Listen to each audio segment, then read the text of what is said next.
सभी दोस्तों का संस्कृत क्लासेज में हार्दिक स्वागत है। दोस्तों, आप सभी को पता है व्यंजन संधि चल रही है। व्यंजन संधि में हम इस्तो इश्चुनाश्चो व इष्टुनाष्टो सूत्र का अध्ययन कर चुके हैं। आज हम जशत्व संधि का अध्ययन करेंगे। जशत्व संधि प्रारंभ करें उससे पहले जितने भी नए साथी चैनल पर नए हैं वो सभी इस चैनल को सब्सक्राइब कर लें। वह सभी साथी लाइक व शेयर ज़रूर करें।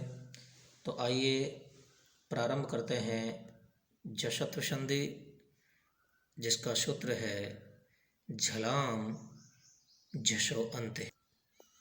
झलाम झषो अन्ते, इसकी व्याख्या देखते हैं। यदि पद के अंत में झल यानी कि वर्गों के प्रथम, द्वितीय, तृतीय, चतुर्थ वर्ण तथा स है आए तो उसे जस यानी जय ब गड ध हो जाता है। यदि पद के अंत में झल जो प्रत्याहार है उसमें वर्ग का पहला, दूसरा, तीसरा, चौथा वर्ण तथा स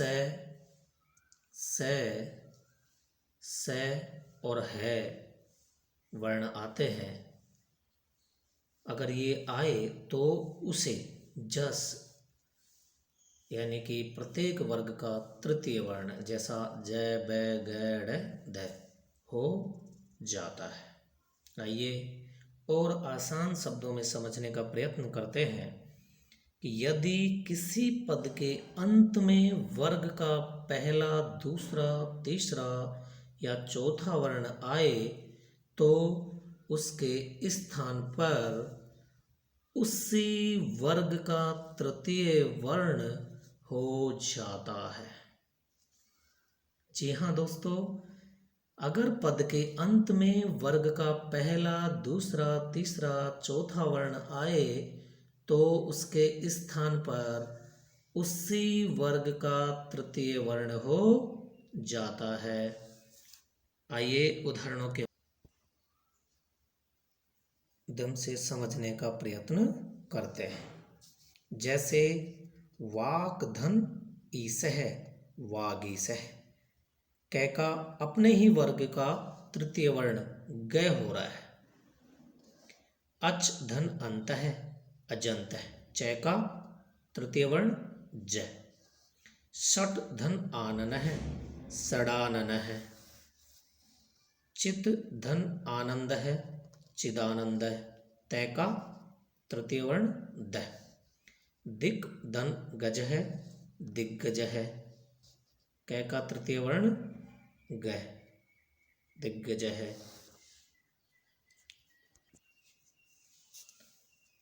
आइए कुछ और उदाहरण हम देखते हैं। दिक धन अंत है दिगंत है। सुप धन अंत है सुबंत है। सत धन आचार है सदाचार है। जगत धन ईस है जगदीश है। दिक धन अंबर है दिगंबर है। इन सभी उदाहरणों में हमने देखा कि कै अपने ही वर्ग के तृतीय वर्ण ग में परिवर्तित हुआ, पै अपने ही वर्ग का तृतीय वर्ण ब में परिवर्तित हुआ, तय अपने ही वर्ग के तृतीय वर्ण द में परिवर्तित हुआ, तय अपने ही वर्ग के तृतीय वर्ण द में परिवर्तित हुआ और कै अपने ही वर्ग के तृतीय वर्ण ग में परिवर्तित हुआ।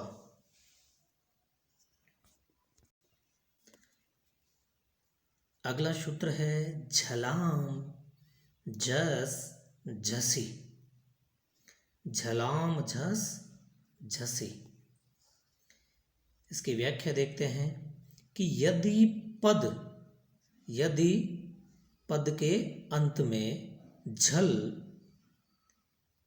यानी वही वर्गों के प्रथम, द्वितीय, तृतीय, चतुर्थ वर्ण तथा स है से परे जस में प्रत्येक वर्ग का तृतीय व चतुर्थ वर्ण होता है, तो यदि झल से परे झस आए तो उसे अपने ही वर्ग का जस हो जाता है। जस में जैसा कि हमने झलाम जसवंत सूत्र में पढ़ा था कि जस में जो वर्ग होता है उसका तृतीय वर्ण होता है, तो यहाँ यदि झल के बाद झस आए तो उसे अपने ही वर्ग का झस यानी अपने ही वर्ग का तृतीय वर्ण हो जाता है। आइए और आसान तरीके से हम इसे समझने का प्रयत्न करेंगे कि यदि वर्ग के प्रथम, द्वितीय, तृतीय या चतुर्थ वर्ण के बाद वर्ग का तृतीय या चतुर्थ वर्ण आए तो अपने ही वर्ग का तृतीय वर्ण हो जाता है। यानी एक तरफ पूर्व पद में पहला, दूसरा, तीसरा या चौथा वर्ण हो और पर पद यानी बाद वाले पद में अगर तृतीय या चतुर्थ वर्ण हो वर्ग का, तो पूर्व पद अपने ही वर्ग के तृतीय वर्ण में परिवर्तित हो जाएगा। उदाहरणों के माध्यम से समझेंगे। जैसे दुग,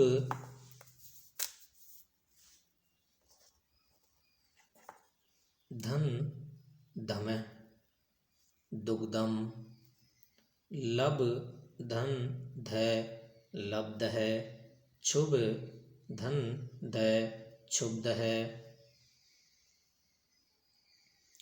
दग, धन, ध, दग्ध है, उपलब्ध, धन, धी, उपलब्धि, प्रारब्ध, धन, धम, प्रारब्धम। तो इन सभी उदाहरणों में हमने देखा कि इधर झल यानी वर्ग का पहला, दूसरा, तीसरा या चौथे वर्ण में से चौथा वर्ण है और इधर झस यानी कि तीसरे या चौथे वर्ण में से चौथा वर्ण है। तो जो पूर्व वर्ण है वो अपने तृतीय वर्ण में बदल रहा है। ऐसे ही भ में बदल रहा है, भ में बदल रहा है।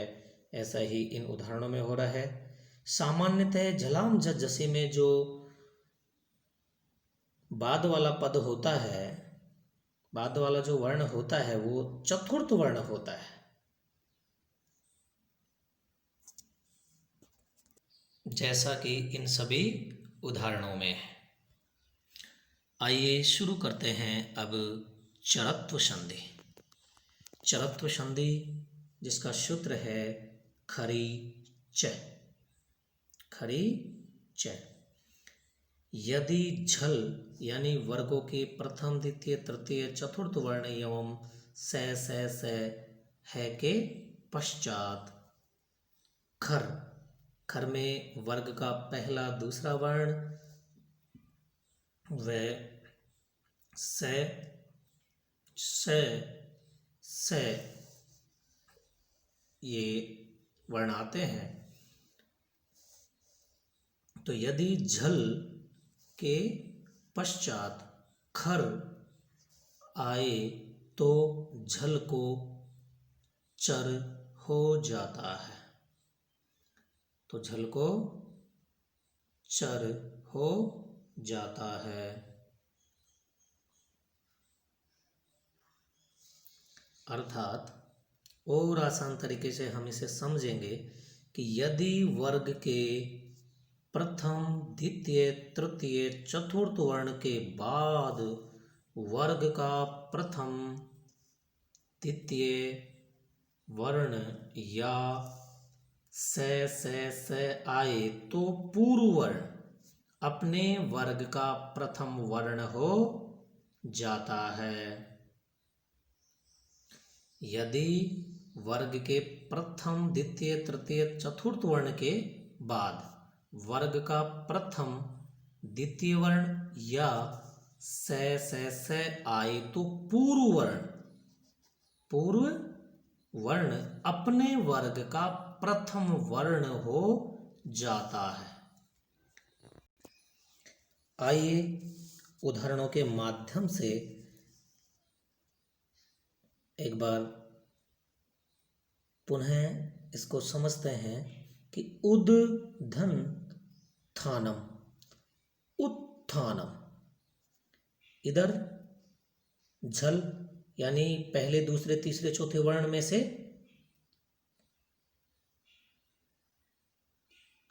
तीसरा वर्ण, इसके बाद में खर यानी पहले दूसरे